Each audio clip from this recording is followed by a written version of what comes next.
Hi friends, நான் வந்து பார்த்தீங்கன்னா ஹாலபிடுவில் இருக்க ஹொய்சலேஸ்வரர் டெம்பிள் இருக்கேன். இந்த ஹொய்சலேஸ்வரர் டெம்பிள் எப்படி வரணும்னு பார்த்தீங்கன்னா, ஃபஸ்ட்டு வந்து பெங்களூர் அல்லது மைசூர்லேருந்து டைரெக்டாக பெல்லூர் அல்லது ஹாலபிடு வாங்க. ஹாலபிடு பஸ் ஸ்டாண்டுக்கு பின்னாடியே இந்த கோயில் வந்து இருக்கும். அப்படி இல்லையா, மைசூர்லேருந்து டைரெக்டாக பெல்லூர் டு ஹாலபிடு வந்தீங்கன்னா கோயில் வந்துடலாம். இந்த கோயில் ஃபுல்லாகவே வந்து சிற்பம் தான். இந்த கோயிலுக்கு நீங்கள் எப்படி வரணுங்கிறத கீழே இருக்க டிஸ்கிரிப்ஷனில் கொடுத்துருக்கேன். இந்த வாங்க நம்ம கோயில் பார்ப்போம்.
ரொம்ப அழகாக எப்படி இதை வடிவமைச்சாங்க, எப்படி செதுக்குனாங்கிறத யோசிக்க தூண்டுற அளவுக்கு சிறப்பாக இந்த சிற்பங்கள் வந்து வடிவமைத்திருப்பாங்க. நீங்கள் மேலே பார்த்தீங்கன்னா உங்கள் ராசிக்கான சிற்பத்தை ரொம்ப அழகாக தெளிவாக வந்து பார்த்து ரசிக்க முடியும்.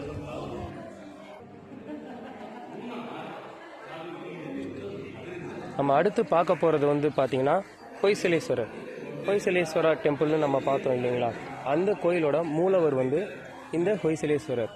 ஹாலபிதுவில் இருக்கிற ஒரு முக்கியமான கோயிலே இதுதான். இந்த கோயில் வந்து பார்த்தீங்கன்னா மொத்தமாக 4 வழிகள் உள்ளே இருக்கும், அதாவது 4 வாசல்கள் உள்ளே இருக்கும் இந்த கோயில் உள்ளே வர்றதுக்கு. இப்போ பார்க்குறது வந்து பார்த்தீங்கன்னா ராயல் என்ட்ரன்ஸ்னு சொல்லுவாங்க. இங்கே அரசர்கள் மட்டும்தான் உள்ளே போய் வழிபட முடியும். இது வந்து அரசர்கள் உள்ளே செல்லக்கூடிய வழித்தடை. இது அரசர் பரம்பரை உள்ளவங்க மட்டும் போய் பார்ப்பாங்க.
இந்த கோயில் ஏன் கட்டுமான பணிகள் வந்து முடிவடையாமல் இருந்தது அப்படின்னு பார்த்தீங்கன்னா, முகலாய பேரரசோட படையெடுப்பு காரணமாக இந்த கோயில், இந்த சாம்ராஜ்யம் அனைத்துமே வந்து அழிஞ்சிருச்சு. இந்த கோயிலோட கட்டுமான பணியும் பாதியிலேயே நிறுத்திட்டாங்க. ஏன்னா அலாவுதீன் கில்ஜி அப்படின்னு ஒரு முகலாய மன்னர் வந்து கேள்விப்பட்டிருப்பீங்க. அலாவுதீன் கில்ஜியோட தளபதி மாலிக் வந்து படையெடுத்து இந்த ஹொய்சல சாம்ராஜ்யத்தை வந்து அழிச்சிட்டாங்க. இந்த கோயில் சிற்பத்தில் பார்த்தீங்கன்னா அங்கங்கே நிறையா வந்து சேதமாயிருக்கும். இந்த போர்க்காலத்தில் வந்து பார்த்திங்கன்னா ஏற்பட்ட சேதம்னு சொல்லி எல்லாருமே சொல்லிகிட்டு இருக்காங்க. இதுதான் அதுக்கான காரணம். இந்த மன்னர், அதாவது ஹொய்சல சாம்ராஜ்யம் அப்படிங்கிற ஒரு சாம்ராஜ்யம் வந்து பார்த்திங்கன்னா 300 வருடங்களாக இந்த கர்நாடக மாநிலத்தில் ரொம்ப செழிப்பாகவும் வாழ்ந்துக்கிட்டு வந்தாங்க அப்படின்னு சொல்லப்படுறாங்க. இந்த கோயிலில் இருக்கிற சிற்பங்கள் அனைத்துமே வந்து பார்த்திங்கன்னா பல விஷயங்களுக்காக பயன்படுதுங்க. வெளிநாட்டவர்கள்லாம் இங்கே வந்து இங்கே இருக்கிற சிற்பக்கலைகள் அனைத்தையும் பார்ப்பாங்க. அதே நேரங்களில் வந்து பார்த்திங்கன்னா ஓவியமாக வரைஞ்சி எடுத்துக்கிட்டு போய் அங்கே இருக்கிற அவங்களோட ஆடைகளுக்கு வடிவமைச்சும் வியாபார ரீதியாகவும் இதை பயன்படுத்துகிறாங்க. இங்கே வந்து ஃபாரினர்ஸ் வந்து நிறைய பேர் வந்து இதை ரசிப்பாங்க. ஏன்னா சிற்பங்கள் வேலைப்பாடு அந்தளவுக்கு இருக்கும். ஒரு பெண் சிற்பமாக இருக்கட்டும், ஒரு ஆண் சிற்பம், யானை சிற்பம் எதாக இருந்தாலும் அது உயிரோட்டமாக இருக்கிற மாதிரி தான் ரொம்ப அழகாகவே வடிவமைச்சிருப்பாங்க. இந்த கோயிலை ஃபுல்லாகவே வந்து நம்ம வெளிப்புறத்துலேருந்து நம்ம சுற்றி பொறுமையாக நிறுத்தி நிதானமாக பார்த்தோன்னா அவ்வளோ அழகாக இருக்கும். திரும்பவும் நான் உங்களுக்கு சொல்கிறேன், இந்த கோயிலுக்கு நம்ம எப்படி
ஹொய்சலேஸ்வர சாம்ராஜ்யத்தோட அடுத்த ஒரு சிறப்புமிக்க கோயிலை தான் நம்ம சேனலோட அடுத்த வீடியோவில் பார்ப்போம்.